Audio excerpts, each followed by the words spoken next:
Friends, welcome back.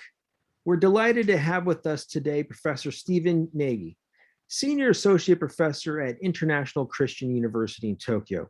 He is also a distinguished fellow with Canada's Asia-Pacific Foundation and holds fellowship positions with the Canadian Global Affairs Institute and the Japan Institute for International Affairs. I suggest following Professor Nagy on Twitter to keep abreast of the latest in the Asia Pacific. His Twitter handle is at NagyStephen1. So that is at Mark, NagyStephen, the number 1. Additionally, Dr. Nagy provides commentary for a wonderful Clubhouse room focusing on the Indo-Pacific. I highly recommend downloading the Clubhouse app and joining this room.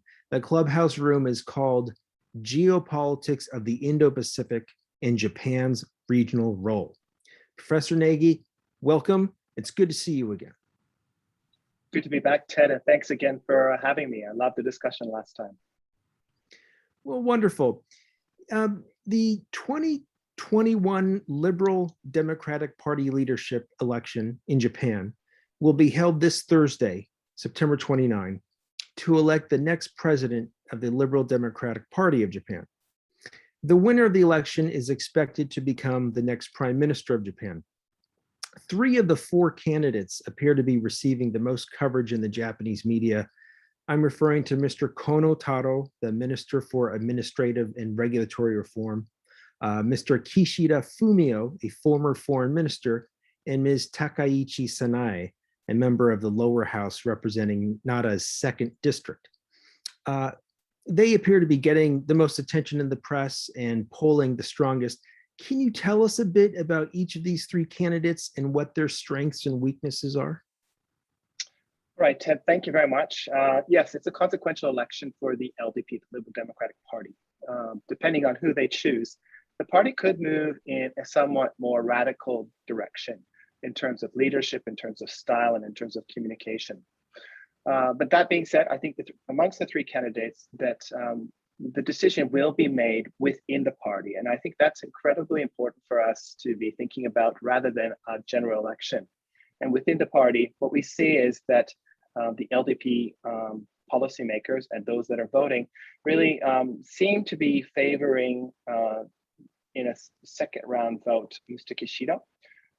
And I think this stems from his background in terms of being the longest serving foreign minister under, I think, the most successful prime minister, former Prime Minister Shinzo Abe. When he stepped down from that position, he took on the role of what we call the chairperson for the Research Policy Council for the LDP. And this role is really critical in terms of working with all the factions. So he had to find ways to compromise with all the different political factions within the LDP to produce policy.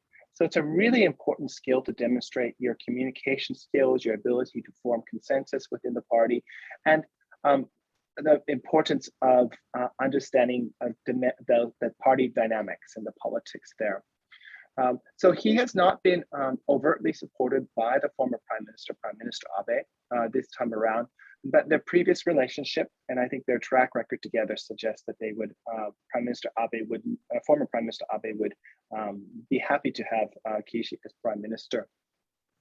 Now, again, his strengths are his experience as foreign minister. He's seen as a capable policy maker, a capable communicator, and again, he's adept at working with the factions. I think that when we're looking at perhaps his weaknesses, some commentators say that he's not a decisive decision maker, and I think that criticism is a little bit over the top. In Japan, decisive decision making doesn't happen in public; it happens through consensus-based decision making. So, if you can build consensus, you're a better place to actually formulate policy. I think an up-and-comer is Takaichi Sanae, and she has been explicitly supported by former Prime Minister Abe. She's seen as more conservative than the former Prime Minister, and she's voiced her support for visiting Yasukuni Shrine while Prime Minister. Just last week, she called the President of Taiwan, President Chai, to talk shop, which I think is unprecedented because Japan has a one China policy. And despite the rhetoric that Japan would, fight for Taiwan and that its relationships are lip and teeth or they're like family, but Japan's very realistic about its long-term interests within the region, and that means having a fruitful trading relationship with China and hopefully the status quo with Taiwan. Other, I think, aspects of Takeichi, she has put together quite a forward and explicit set of policy proposals. And in the tete-a-tete that we just had last week, she came off sounding a little bit more credible because she was so detailed in her policies. And I think that was an explicit strategy because while Kono and Kishida are trying to minimize mistakes so that they can maximize the support within the LDP, Takeichi and the other woman, Nodo Seiko, they have to stand out. They have to find ways to stand out within the LDP and within the general public. So my view is that she comes across as an articulate, credible speaker. She has less experience within the party machinations than Kishida and Kono. And I think that she'll have problems pulling in women in a popular vote and within the LDP. And that speaks to some of the problems within Japan in terms of gender diversity. The last person you mentioned is current Minister of Regulatory Reform, and who has been charged with the vaccine distribution. That's Kono Taro. Now, he's very popular with Western media, and that doesn't mean he's that popular within the LDP. And I think we should be very careful about how we articulate his position. He's seen as a smart, thoughtful, articulate man, but doesn't have the skills with building consensus within the LDP. And that, again, is a really critical skill to be successful within the Japanese political sphere, being able to build consensus within the party, within the factions, to build and create policy. And that, I think, is his strength in terms of being outspoken and a bit of a maverick, but it's also his weakness in terms of being a successful candidate for president of the LDP and potential prime minister. In your view, what is the likelihood that there will be a runoff election? So we have 4 candidates right now, Kono, Kishida, Takeichi, and Noda. And what we're seeing in terms of the votes moving up to Thursday is that it looks like the vote's going to be split. So Kono, the popular candidate amongst ordinary citizens, seems to, he probably won't get enough votes to win in the first round, which means that they're going to have 2 rounds. In the second round, we've already seen one of the factions, the Hosada factions, say that they're going to support Kishida in the second round. So I think that it's very likely we'll see a second round, and we're very likely to see Kishida, I think, come through. But there's always a chance for surprises. And again, I think Takeichi represents a potential black swan in terms of changing the dynamics. But I think realistic voters within the party understand the challenges that she would face as a prime minister and how it potentially would cause problems in terms of successful policy. And the LDP right now has had, I think, a tough year with COVID, with indecisiveness about state of emergencies. And the public is really looking for a competent, stable, decisive prime minister. And I'm not sure they're willing to take a chance on somebody that's really doesn't have the track record that Kishida or Kono has. Soon after Japan's new leader is chosen, there will be a general election to be held sometime by November 28. In addition to issues involving COVID, what are some of the other topics on voters' minds? So there's a great division, and this is a fascinating discussion in itself, because on the platforms of the various candidates for presidential position within the LDP, they've talked about changing the law so that we can have a female empress rather than a male-only empress. They've talked about visiting Yasukuni Shrine or not visiting Yasukuni Shrine, and they've talked about constitutional revision.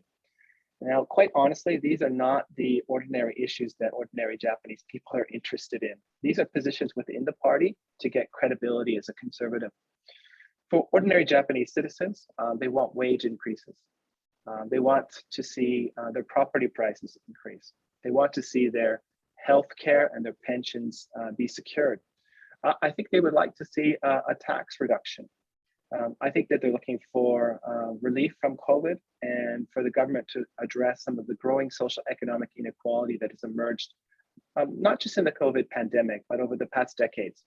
And I must say on that, that this is a really challenge for policymakers, because I think policymakers themselves understand the incredible need for Japan to be a little bit more unequal, to drive entrepreneurship, to drive innovation, to make people not bet all their money on joining a big company and working for that company until they retire. But there's a real sense that Japan needs more entrepreneurs. They need more innovativeness. They need more small and medium-sized enterprises, and that can't happen unless if there's not a little bit more social economic inequality in society, where people have to take a chance and have to take a risk. So here, I think voters, they're concerned about security, but I think over the long term, they're probably going to be more focused on a leader that's going to provide further assistance for daily life, social welfare programs, and stability. Stability is really critical in the Japanese mindset, and I think voters are looking for stability moving forward.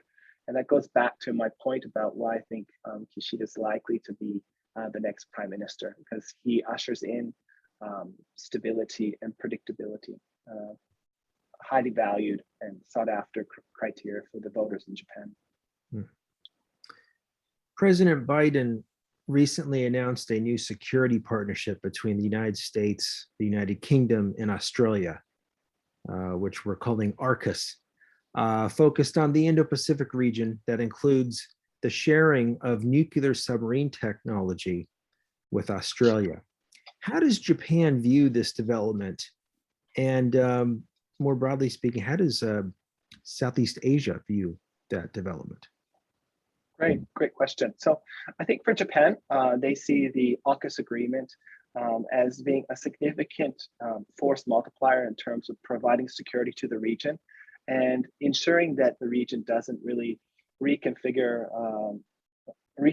along an Asian regionalism with Chinese characteristics. So being less transparent, being less rules-based, not abiding by human rights. So I think Japan is very happy about this. But we need to drill down into the sub-agreement in terms of thinking about what does it mean in terms of security. So these technologies, nuclear submarines, really are a deterrence capability. So they have a long-term capability to remain submerged, and they would likely remain submerged in the South China Sea and in between the first and second island chain. So the first island chain is the Philippines, Taiwan, Okinawa, the Japanese archipelago, reaching up to the Sakhalin Islands.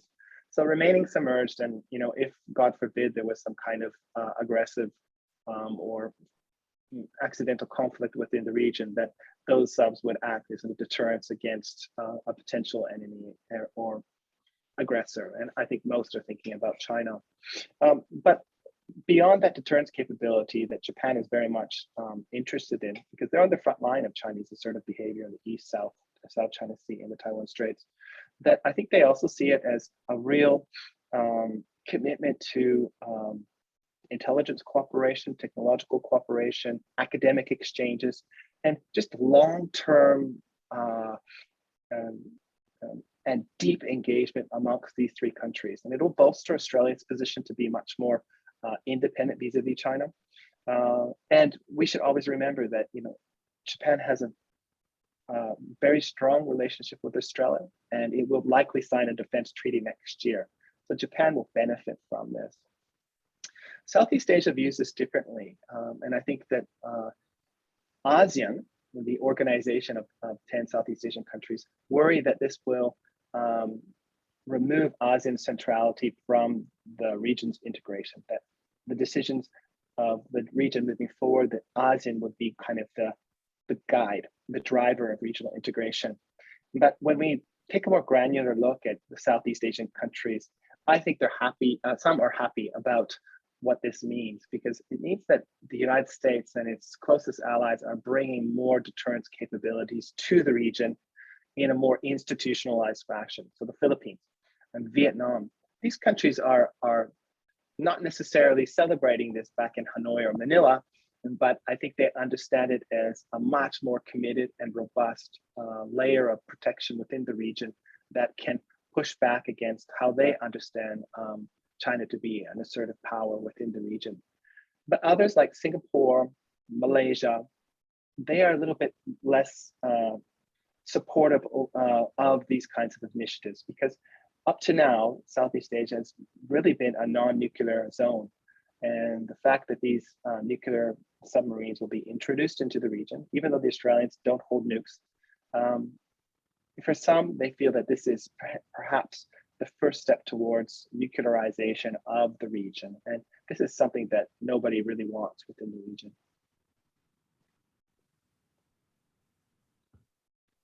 While the AUKUS partnership involved Australia canceling its $66 billion submarine deal with France in exchange for a new deal to provide nuclear submarine technology to Australia, Professor Nagy, I'd be interested in your views on this. Is there still not a need for French conventional submarine technology in the Indo-Pacific?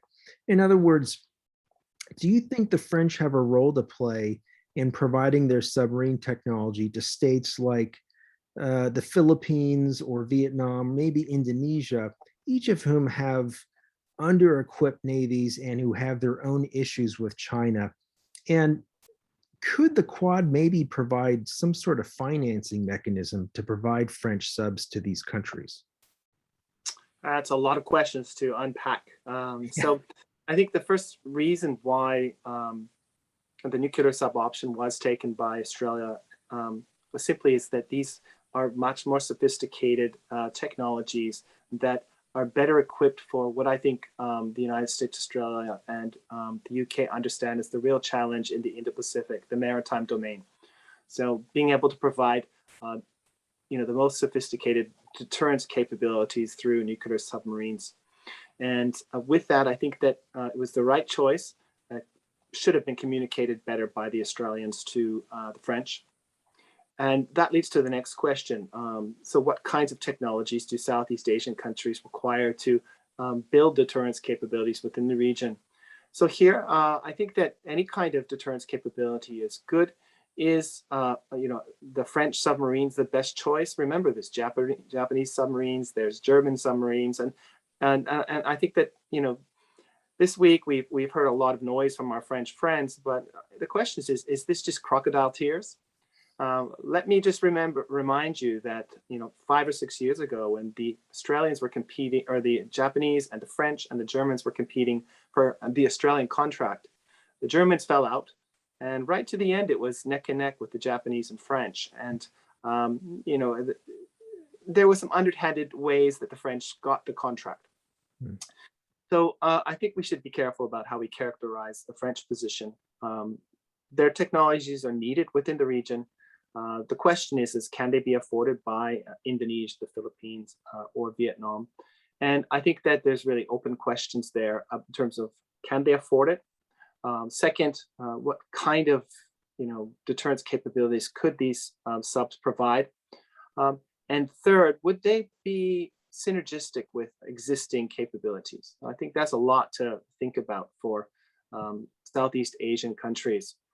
And you mentioned the Quad, and Quad in terms of financing subs. So I think the Quad has moved in a fundamentally different direction.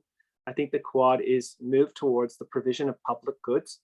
And those public goods include vaccine development and distribution. And that's going to be front and center during the COVID pandemic. It's going to continue to focus on infrastructure connectivity, some maritime domain awareness activities. And we've seen that with, for example, the Sea Dragon 21 exercises in January last year, or the Quad countries joining the France's Peru's exercises in April. But I think you should think about the Quad more and more about providing public goods to Southeast Asia. And that's not necessarily security public goods, but helping build better institutions, improving governance, improving health, infrastructure development, and supporting all kinds of ways to further institutionalize the region through norms and values and kind of this idea of a rules-based process. This past Friday, on the 24th, the US Justice Department reached a deal that released Huawei's CFO, Meng Wanzhou, from Canadian authorities in exchange for acknowledging her role in a fraud case. And hours later, Canadian Prime Minister Justin Trudeau announced that two Canadian nationals who had been imprisoned in China since 2018, the two Michaels, Michael Spavor and Michael Kovrig, were released and returning to Canada. Professor Nagy, do you see this in any way as allowing for a reset in Canada's troubled relations with China? And then secondarily, do you think this will help possibly somewhat lower the temperature in US-China ties? So it's a real celebration that Michael Kovrig and Michael Spavor have been finally released after more than 1,229 days in Chinese detention.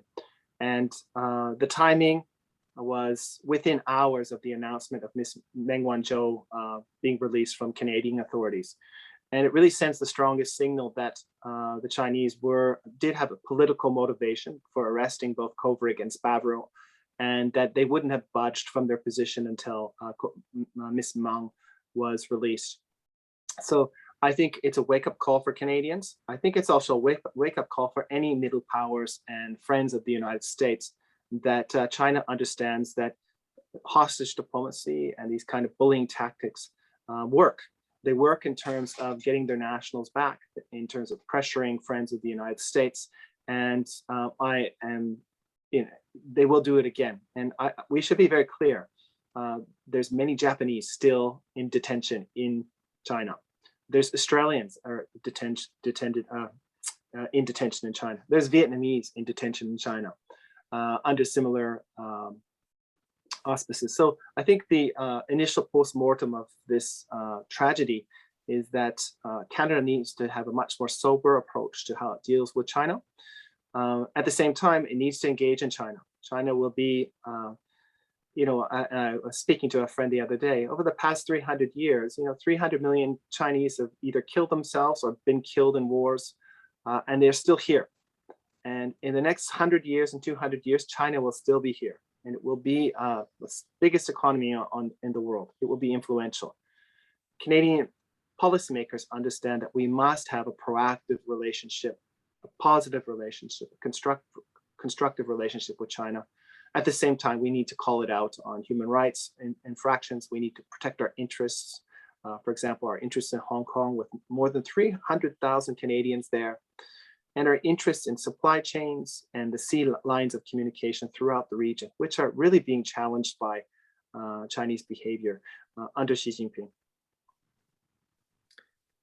On the 22nd of September, Taiwan applied to join the Comprehensive and Progressive Agreement for Trans-Pacific Partnership, the CPTPP.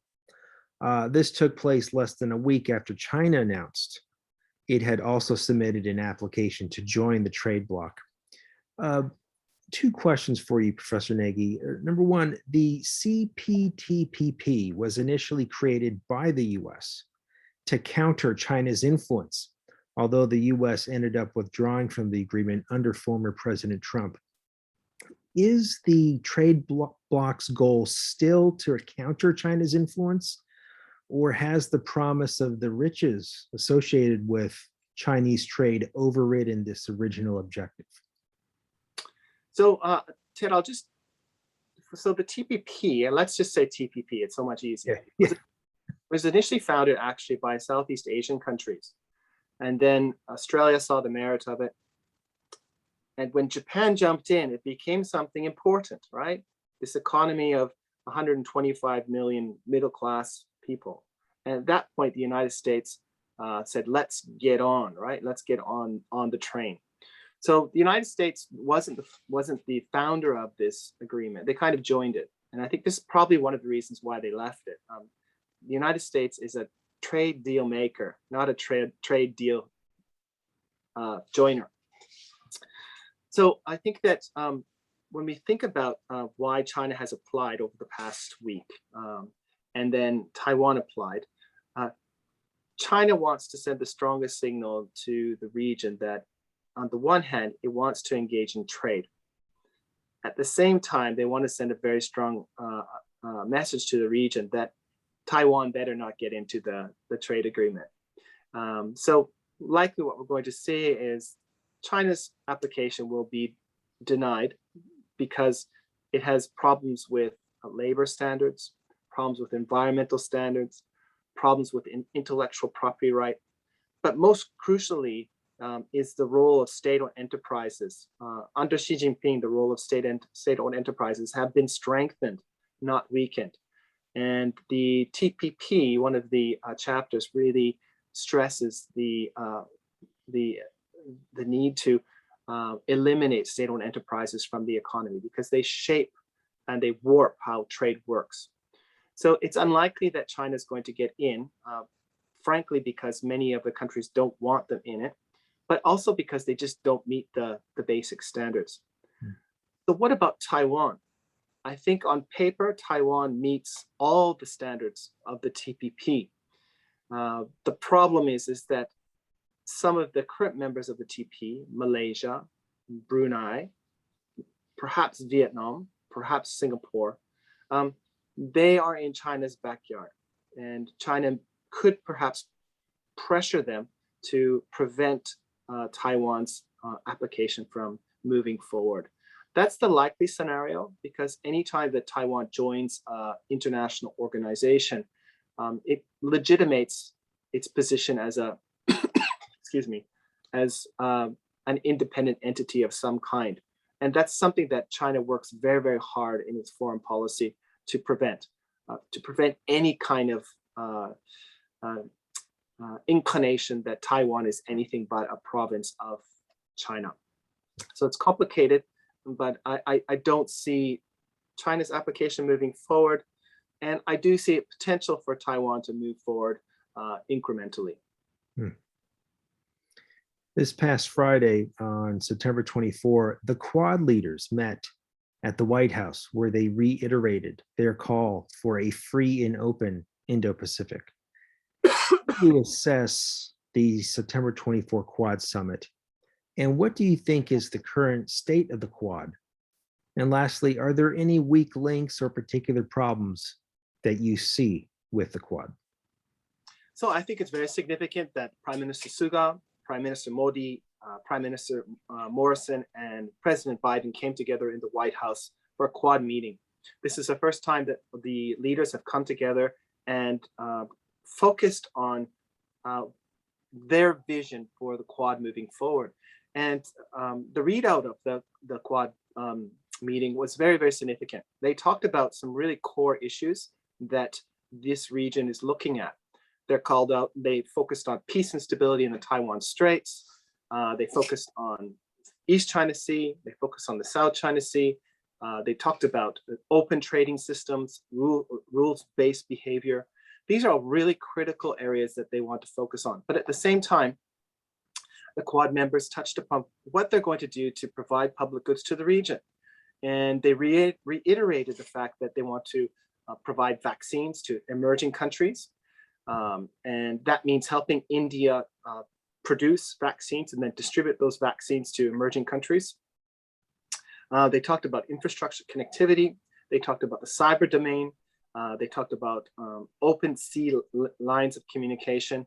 And they also talked about an environmental initiative. So next year, there's going to be an environmental conference in Australia, where leaders will come together and talk about some of their environmental initiatives so that emerging countries within the Indo-Pacific region can start to build environmentally sustainable economies.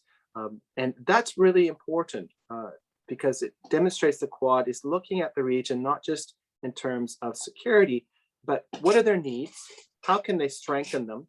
And by strengthening, for example, Southeast Asian countries individually and as a group, or South Asian countries individually as a group, they can help them be more strategically autonomous. And that means they can make more interdependent decisions about their security and about their trade portfolios and how they engage in foreign affairs within the region without feeling the heat from their major trading partner, China. So I assess it quite positively.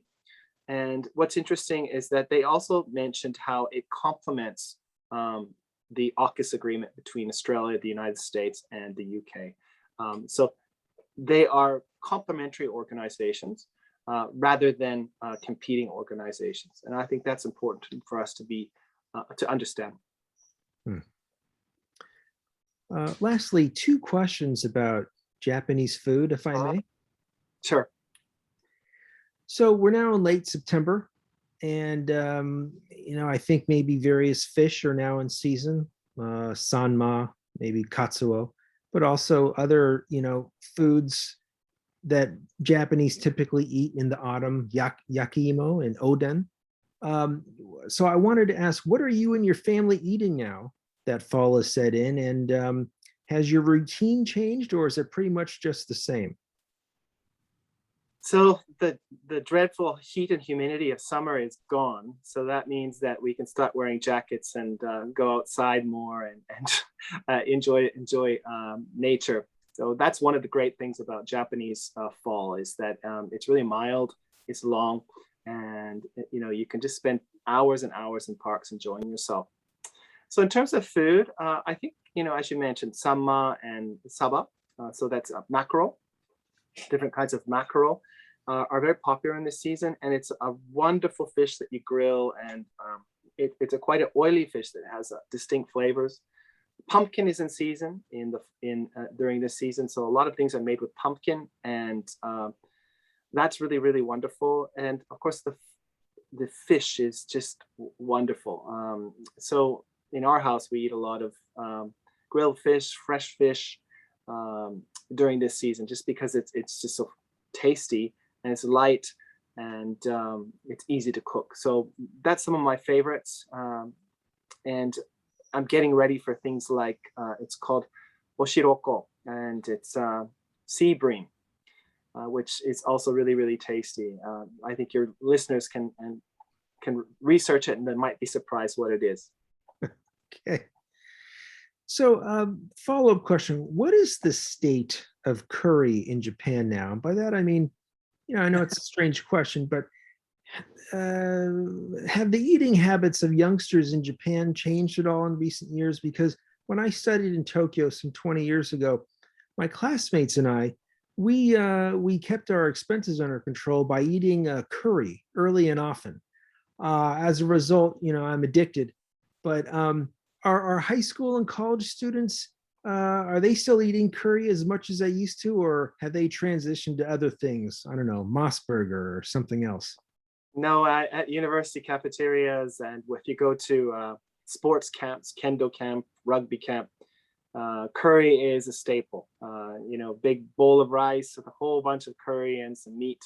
The university students love it. I think it brings back memories for many, many people about friends, about sports, about summer camp, and it's just tasty.